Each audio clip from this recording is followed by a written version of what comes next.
एक ही परिवार के मुख्यमंत्री यहां पर आते गए, तब इन लोगों से बिहार का विकास नहीं हुआ। कांग्रेस का कोई बड़ा नेता पहले चरण का पूरा चुनाव बीत गया, किसी ने आना जरूरी नहीं समझा। क्यों? क्योंकि बिहार इनकी प्राथमिकता में नहीं। राजद की सरकार बिहार में रही तो कभी इन लोगों ने बिहार के विकास की चिंता नहीं की। आज जब चिराग पासवान के परिवार तक को गाली दे दी जाती है तो ये इनके अहंकार को दर्शाता है। मेरे तमाम नौजवान युवा साथियों, सबसे पहले आप सबको चिराग पासवान का प्रणाम। साथियों, आज जब यहां आप लोगों के बीच आया हूं, आप सबको कुछ बताने की अब जरूरत नहीं है। आप सब लोग जानते हैं किस तरीके से देश भर में प्रधानमंत्री जी को चुनने के लिए लोकसभा का चुनाव चल रहा है। ये भी आप सब जानते हैं कि पहले चरण का मतदान हुआ, जिसमें बिहार की भी 4 सीटें थी, और वो 4 की 4 सीटें औरंगाबाद हो, गया हो, नवादा हो या हमारी जमुई की लोकसभा हो, चारों की चारों सीटें और देश भर में 102 सीटों पर पहले चरण में मतदान हुआ। एक बात तय है कि 4 जून को जब परिणाम सामने आएंगे तो तीसरी बार हमारे प्रधानमंत्री आदरणीय नरेंद्र मोदी जी को देश का प्रधानमंत्री बनने से कोई नहीं रोक सकता है। इस बात में कहीं किसी प्रकार का कोई संदेह नहीं है। ऐसे में आज की तारीख में हम बिहारियों की भूमिका ज्यादा बढ़ जाती है। जहां हमारे प्रधानमंत्री जी को देश भर में मजबूत समर्थन मिलने जा रहा, तो वहीं इस बार हमारा गठबंधन पहले से और ज्यादा मजबूत हुआ। पिछली बार मात्र 3 दल हम लोग मिलकर चुनाव लड़ रहे थे, जिसमें भारतीय जनता पार्टी, जनता दल यूनाइटेड और हम लोग की लोक जनशक्ति पार्टी रामविलास थी। अब 2 और मजबूत दल हम लोग के गठबंधन के साथ जुड़े। जहां एक तरफ आदरणीय जीतनराम मांझी जी की पार्टी जुड़ी है, तो वहीं दूसरी तरफ आदरणीय उपेंद्र कुशवाहा जी का भी मजबूत समर्थन इस बार हम लोग के गठबंधन को मिलने जा रहा है। तो ऐसे में जब पिछली बार 3 दल थे, तब हम लोग 40 में से 39 सीटें जीते, और अब जब 5 दल मिलकर हम लोग चुनाव लड़ रहे हैं तो 40 की 40 सीटें जीतना तय है, इसमें कहीं कोई संदेह नहीं है। पर साथियों, एक आग्रह इसमें से, जब 4 जून को जब ईवीएम मशीन्स खुले, ऐसे में हमारे प्रधानमंत्री जी का विश्वास हम बिहारियों पर और मजबूत होना चाहिए। उसके लिए हर प्रत्याशी का जीत का मार्जिन इतना बड़ा हो कि 4 जून को जब प्रधानमंत्री जी देखे तो उनका विश्वास हम बिहारियों पर और ज्यादा मजबूती से बढ़े। इस दिशा में अब हम लोग को कार्य करने की जरूरत है। साथियों, मैं जिनके लिए इस मंच पर मौजूद हूं, मेरे भाई, मेरे अभिभावक, मेरे पिता तुल्य, इनके लिए मुझे कुछ आप लोगों को कहने की जरूरत नहीं है। जैसा मैंने कहा, उजियारपुर लोकसभा को आज देश में, दुनिया में, जैसे मेरे नेता, मेरे पिता की वजह से हाजीपुर को दुनिया में लोग जानते थे, हाजीपुर का नाम मेरे पिता की वजह से, पिताजी का नाम Guinness book of world record में दर्ज कराने का काम हाजीपुर की लोकसभा ने किया, हाजीपुर की जनता ने किया। उसी तरीके से आज आप कहीं भी चले जाइए, उजियारपुर लोकसभा को जिस तरीके से आदरणीय नित्यानंद राय जी की वजह से जाना जा रहा है, आज राष्ट्रीय पटल पर जिस तरीके से आज उजियारपुर का नाम उभर कर आता है, एक मंत्री होने के बावजूद पिछले सालों में जिस तरीके से इन्होंने इतने बड़े मंत्रालय की जिम्मेदारी होने के बावजूद एक सांसद की भूमिका को जिस तरीके से इन्होंने निभाया, इन्होंने कभी इस बात का संकोच नहीं किया किसी दूसरे मंत्रालय में या दूसरे मंत्री के पास आप लोगों की समस्या का समाधान ढूंढने जाने को लेकर। जिस तरीके से तत्परता इनके भीतर रही कि कैसे विकास के कार्य को यहां पर गति दी जा सके, ऐसे में हम लोग भी कई बार इनसे सीखते हैं। एक वो तत्परता इतने बड़े मंत्री होने के बावजूद अपने क्षेत्र के विकास को लेकर, और ये वादा, ये विश्वास मैं आप लोगों को दिलाकर चाहता हूं। मेरे नेता, मेरे पिता अगर आज जीवित होते तो यकीनन वो भी आज यहां पर खड़े होके अपने छोटे भाई के लिए यही सारी बातें कह रहे होते। पर आज मेरे नेता, मेरे पिता इस दुनिया में नहीं है। मेरा उत्तरदायित्व बनता है कि उनके कार्यों को मैं पूरा करूं, उनकी बातों को मैं आगे लेकर जाऊं। तो ऐसे में अगर वो होते तो जरूर यहां पर खुद वो कहते, पर आज उनका अंश होने के नाते ये वादा, ये विश्वास मैं आप लोगों को दिलाकर जाता हूं कि जैसे अभी तक इन्होंने कार्य किया है, एक बेटा बनकर हमेशा ये आप लोग के लिए कार्य करते रहेंगे। बस आप लोगों का मजबूत साथ, आप लोगों का मजबूत आशीर्वाद इनको ऐसे ही मिलता रहे और यही सच्ची श्रद्धांजलि मेरे नेता, मेरे पिता आदरणीय रामविलास पासवान जी के लिए होगी। साथियों, प्रधानमंत्री जी पिछले 10 साल में जिस तरीके से उन्होंने देश को मजबूत करने का काम किया, देश में पहली बार एक ऐसे प्रधानमंत्री आए जिन्होंने 2047 तक भारत को एक विकसित देश बनाने का संकल्प लेकर आगे बढ़ने का काम कर रहे हैं। आज से पहले किसी प्रधानमंत्री ने भारत को एक विकसित देश बनाने का नहीं सोचा। पहली बार ना सिर्फ ये सोचा गया बल्कि इसका लक्ष्य भी निर्धारित किया गया।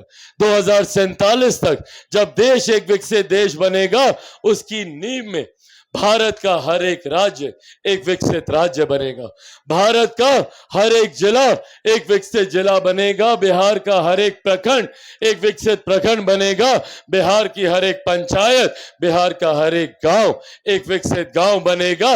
इस दिशा में हमारे प्रधानमंत्री जी ने कार्य करना शुरू किया। आज से पहले किसी ने छोटी छोटी बातें हैं, पर किसने सोचा था महिलाओं के सम्मान के लिए? आज तक एक शौचालय तक किसी ने बनाने की सोच नहीं रखी। देश के प्रधानमंत्री ने गांव में बैठी एक गरीब महिला की सबसे बुनियादी पर सबसे महत्वपूर्ण जरूरत की चिंता की। और न सिर्फ महिलाओं के सम्मान के लिए शौचालय बनाए गए, बल्कि उनके स्वास्थ्य को जिस तरीके से चूल्हा चौखट के धुएं से उनको नुकसान होता था, उज्ज्वला योजना देने का काम किया।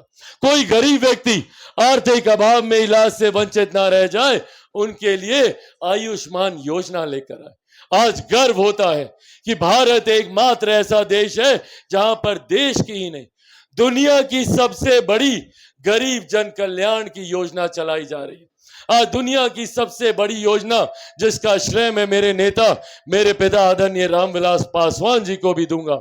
आज उनकी वजह से और प्रधानमंत्री जी की वजह से आज प्रधानमंत्री गरीब कल्याण अन्न योजना के तहत देश में 81 करोड़ लोगों को मुफ्त में राशन दिया जा रहा है। ये सोच हमारे प्रधानमंत्री जी की है और ये सोच उसी दिशा में है जब हमारे प्रधानमंत्री एक विकसित देश बनाने की बात करते हैं। ऐसे में गरीबों को गरीबी रेखा से बाहर निकालना जरूरी है। आज पिछले 10 सालों में लगभग 25 करोड़ से ज्यादा की आबादी गरीबी रेखा से बाहर निकली है। ये देन हमारे प्रधानमंत्री जी की है। आज से पहले हम में से कोई भारत की अर्थव्यवस्था को नहीं जानता था, पर अगर आज दुनिया की 5वीं सबसे बड़ी अर्थव्यवस्था भारत बना है, तो ये देन भी हमारे प्रधानमंत्री आदरणीय नरेंद्र मोदी जी की है, जिसकी वजह से आज राज्य को ज्यादा राजस्व मिलता है, क्षेत्र में ज्यादा आर्थिक विकास होने लग गया है, हर गरीब व्यक्ति के हाथ में ज्यादा पैसा आ रहा है, ज्यादा कमाई हो रही है, प्रति व्यक्ति आय में इजाफा हो रहा है। ये तमाम कार्य उस दिशा में उठाए जा रहे हैं जिस दिशा में हमारा देश एक विकसित देश बनने की ओर अग्रसर हो रहा है। सीमाओं से कैसे भारत को सुरक्षित रखा जाए, तो अंतरिक्ष के माध्यम से भी कैसे हम लोग भारत में विकास के कार्यों को गति दे, ये चौमुखी विकास की सोच हमारे प्रधानमंत्री आदरणीय नरेंद्र मोदी जी की है। और आज एक लंबे समय के बाद बिहार को एक खूबसूरत मौका मिला। हमारे प्रधानमंत्री जी अक्सर डबल इंजन की सरकार का जिक्र करते हैं, पर आज वो डबल इंजन की सरकार हमारे प्रदेश को मिली है। और इसका लाभ क्या होता है, बगल के राज्य उत्तर प्रदेश में जाकर देखिए किस तरीके से उत्तर प्रदेश तीव्र गति से विकास की राह पर आगे बढ़ता जा रहा है। क्योंकि केंद्र की सोच वाली सरकार राज्य में भी है। और आज वही सरकार जहां पे केंद्र में इसका नेतृत्व मेरे प्रधानमंत्री कर रहे हैं, तो वही बिहार में इसका नेतृत्व खूबसूरती से मेरे मुख्यमंत्री आदरणीय नीतीश कुमार जी कर रहे हैं, जिसका मजबूत समर्थन आदरणीय जीतन राम मांझी जी, आदरणीय उपेंद्र कुशवाहा जी और चिराग पासवान कर रहा है। साथियों, ये श्रृंखला इसी तरीके से कायम रहे, उसके लिए जरूरी है आज सही निर्णय लेना। आज जरूरी है ऐसे लोगों को चुनकर भारत की संसद में भेजना जो कल को जाकर प्रधानमंत्री जी के बगल में बैठकर आप लोगों के विकास के कार्यों को अंजाम तक पहुंचाएंगे, जैसे आदरणीय नित्यानंद राय जी आज तक पहुंचाते रहे। एक ऐसा सांसद आपका जो मुख्यमंत्री के बगल में बैठकर आपकी तमाम समस्याओं का समाधान कर सके। पर अगर कोई ऐसा नेता आ गया तो वो 5 साल तक, जो विपक्ष के हैं, वो 5 साल तक सिर्फ इसी बात का रोना रोएंगे कि हम लोग की सुनवाई नहीं होती। ये बात मैं इसलिए बोल रहा हूं क्योंकि ये मंडली अभी आएगी आप लोग के बीच, सब लोग आएंगे।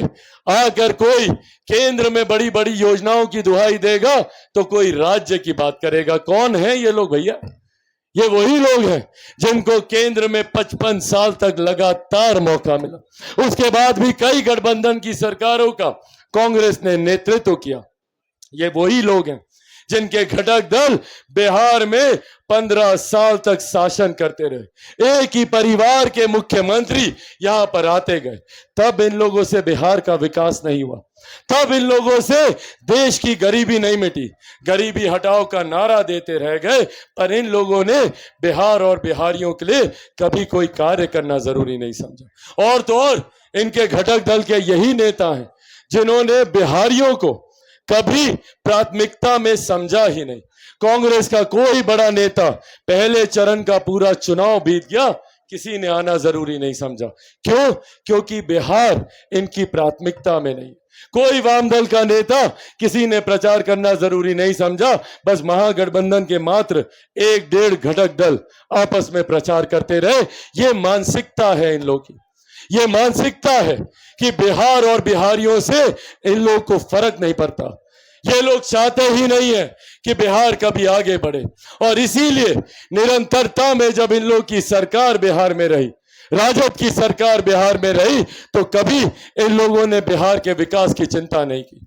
90 का वो दशक जहां हमारी मां बहन बेटियों का निकलना मुश्किल था, आज वही जंगल राज की आहट सुनाई देती है। आज जब चिराग पासवान के परिवार तक को गाली दे दी जाती है तो ये इनके अहंकार को दर्शाता है। यह उसी शासनकाल को दर्शाता है जहां पर मां बहन बेटियों की इज्जत आबरू को लूटना आम बात होती थी। ये वही घटक दल के लोग हैं जो अपनी लाठी को तेल पिलाकर बिहारियों के ऊपर अत्याचार करने का काम करते थे। साथियों, इन लोगों की वजह से आज बिहार की छवि देश भर में आपराधिक और भ्रष्टाचार की बन के रह गई।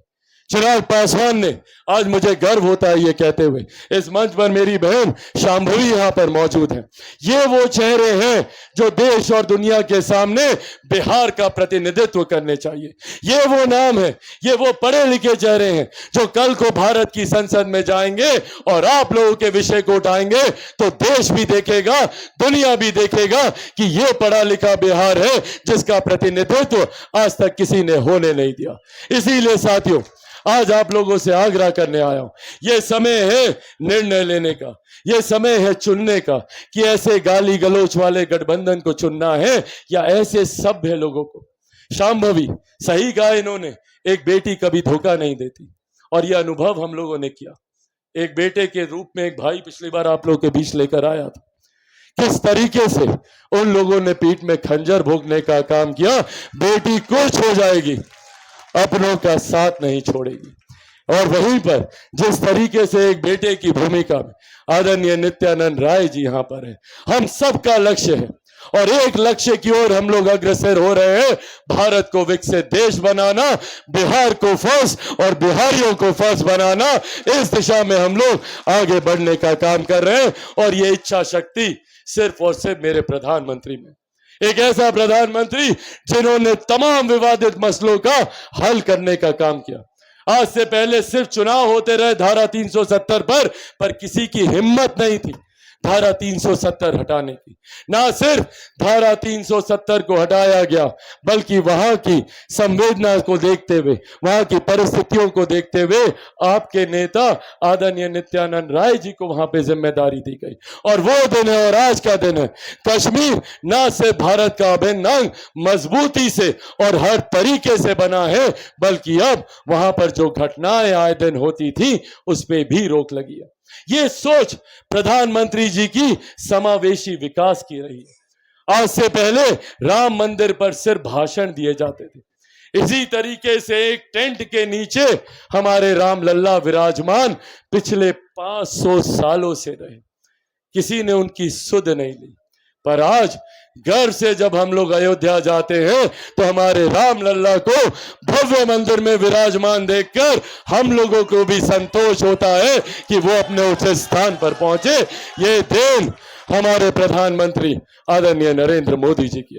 महिलाओं को सम्मान देने की बात हो, नारी शक्ति अधिनियम को लाने की बात हो, नारी शक्ति वंदन अधिनियम, यह आज से पहले कोई नेता कोई सरकार नहीं कर पाई। ऐसे में साथियों बस ये आग्रह करने आप लोग के बीच आया हूं, जो प्रधानमंत्री मजबूती से, जो मुख्यमंत्री और तमाम घटक दल एक साथ आप लोगों के बीच आकर आप लोगों के समस्याओं का समाधान, विकास को मजबूती देने की बात कर रहे हो, उनका मजबूती से साथ देने का ये समय है। इसीलिए ये आग्रह करूंगा आने वाले दिनों में इतनी ही मजबूती से, जहां पर आदरणीय नित्यानंद राय जी का तो वही प्यार वही आशीर्वाद मेरी छोटी बहन शांभवी जी को भी आप लोग देंगे, ये विश्वास है मुझे। और ये विश्वास आप लोगों की सच्ची श्रद्धांजलि मेरे नेता, मेरे पिता आदरणीय रामविलास पासवान जी के लिए होगा। तो मैं इस उम्मीद से वापस जाऊं कि आप लोग साथ दे रहे हैं।